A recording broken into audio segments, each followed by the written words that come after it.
Jerry here, D-Lab. Still working on those Fender amps.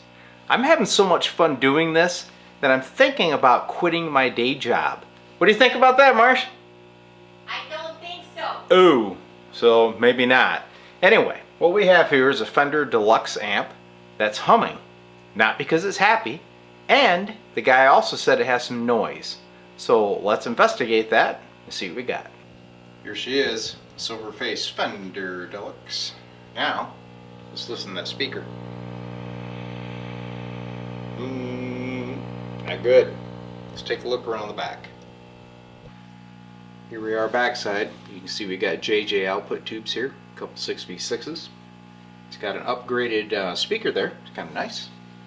But, listen to that. This one doesn't do it. But this guy, crunchy, not good. There could be his noise issue. We've also got to check all the preamp tubes. But at this point, I want to kill it, get that chassis out, look at the filter caps, and check these tubes. First observation, you see this stain here? That's not corrosion. That is what was inside of this capacitor. He blew and shot it all out inside that shield, okay? So these are all old original caps. They have to come out. We're going to replace those with some nice F&Ts. Remember that 6v6 I was moving? I told you it was noisy. Take a look at that screen resistor. Fried, baked right in half. This one's okay. So we may have a bad 6v6. So first step, I'm going to change those filter caps. We'll check those tubes and see if this thing will fire back up. Here's another thing I'm not a big fan of, are these old caps. These are the coupling caps to the grid of the output tubes. If these guys leak, they can cause that kind of damage. So I'm going to change those out too. So I'll start out by changing out the baked resistor. I happen to have a new old stock 470 carbon type that can go right in her. So the 6v6s test just fine on the Amplitrex. And I've put in the new filter caps. Now I'm going to put in new coupling caps. So there's the new coupling caps installed. Now I'm going to change this negative bias filter cap. The reason I'm doing this is all these are known troublemakers. So I've completed all the obvious fixes. The next thing I want to do is this little jumper wire you see going from pin 8 to ground. We're going to replace that with these 1 ohm shunts, and that way I can measure the current through these tubes for easy detection of any other problems this amp may have. So while I was in here inspecting this thing, I looked right down there. And it's like, what's that little wire? It's like sticking out from under the board right in the power supply area and touching ground.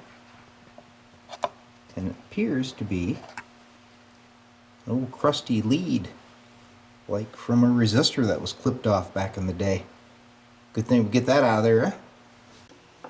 Alright, because this chassis is so darn thick and it's a monstrous heatsink, I got to use this big old Snozeramus Unger to get these things soldered. Got to be able to transfer the heat. You never want to solder ground with a wimpy solder iron. I have something that's got some power behind it, like an Unger. So anyway, we'll get these shunts soldered in, and then I'm about ready to fire this baby up. Yep, I'm still here, but guess what? It's after 5 o'clock. So, D-Lab is breaking into the Vino. Good thing I already fixed that amp, huh? But you're probably wondering, what in the heck did you go in there and just change all those parts for without even testing anything? Well, here's why. When I have an amp come in here, it's got fried resistors like you saw there, but yet the tubes actually check good, that tells me I've got a bias issue. And we already know we had bad filter caps because they spilled their guts, right? And it was humming. So those are obvious. Then, obviously bias is a big issue. Change that bias filter cap. If you're going to change all the other ones, just change it. It needs to be changed. Change those coupling caps, right? They were old, there's a history of those things leaking and eating output tubes. If you swap all that out to begin with, more than likely you're going to have a pretty good chance that amp is going to work right out the gate. Let's go. Okay, here we go. Made in flight after all those parts have been changed.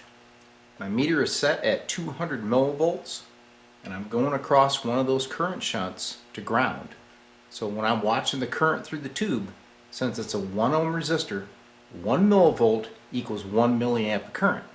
So for 6v6s, we'll probably want to see somewhere around 30 to 35 mils. Okay, so let's fire it up and see if she comes to life, and hopefully it doesn't smoke. All right, I'm powering her up.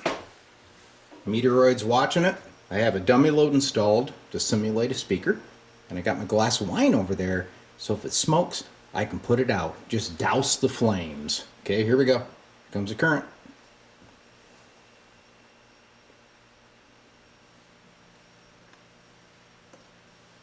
.22 mils.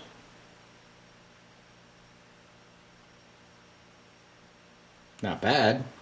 Low, obviously, but at least it isn't going crazy, right? So let's tweak our bias.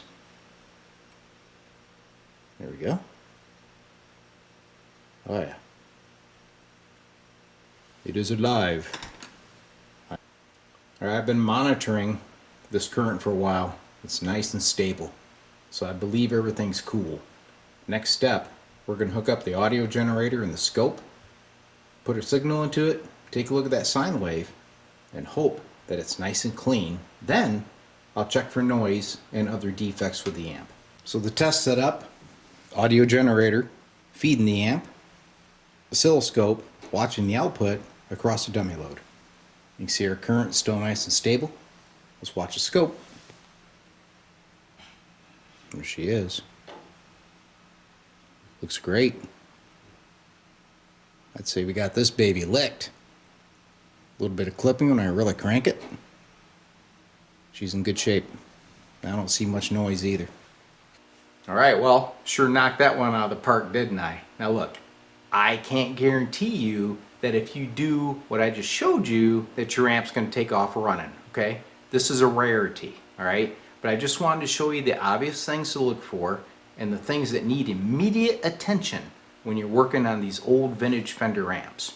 So I hope you enjoyed the video, and there's many more to come because I'm going to be doing some Fender amps for a long time. Got a big pile over here. See you again.